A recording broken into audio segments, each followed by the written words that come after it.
Trigger warning. The following video contains pink hair. In before this is why the Libertarian Party doesn't win.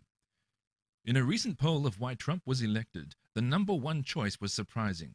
The color of the Libertarian Party's National Secretary's hair. Because of my cool accent, you are supposed to take this 100% seriously.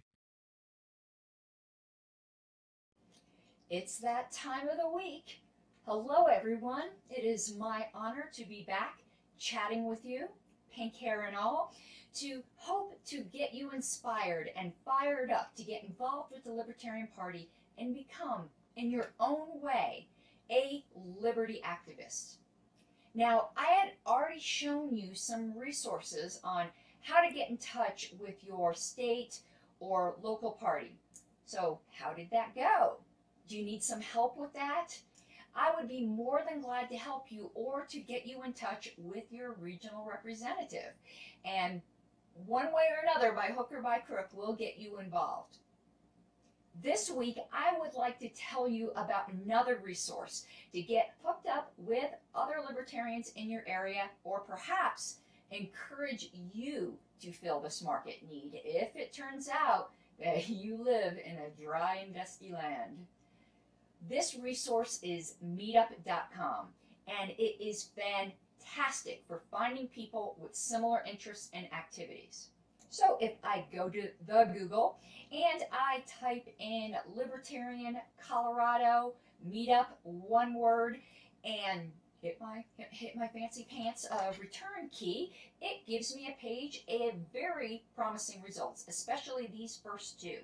Let's go and check out Colorado Libertarians. And looky here, I hit the mother lode because this is a group that consolidates all of the libertarian activities in one umbrella or under one umbrella, or at least close to it. Scrolling through, you can see that there are a lot of things that you can get involved with. If you click through to any event, you can get all of the details. But let me give you a heads up. If you are going to go to any meetup, particularly a libertarian meetup, do register on the site and RSVP. But realize that 99% of libertarians will not do that. So you can't judge how popular or exciting any particular meetup is by the number of attendees who have responded that they're coming, which is usually just the hosts. So why should you buck this trend in RSVP? It's so that the host can get in touch with you if your event changes or it is canceled, or perhaps some other libertarians will follow your good example of RSVPing, but hope springs eternal. But what if you don't find anything in your area? Well, why don't you consider starting up something and seeing what happens?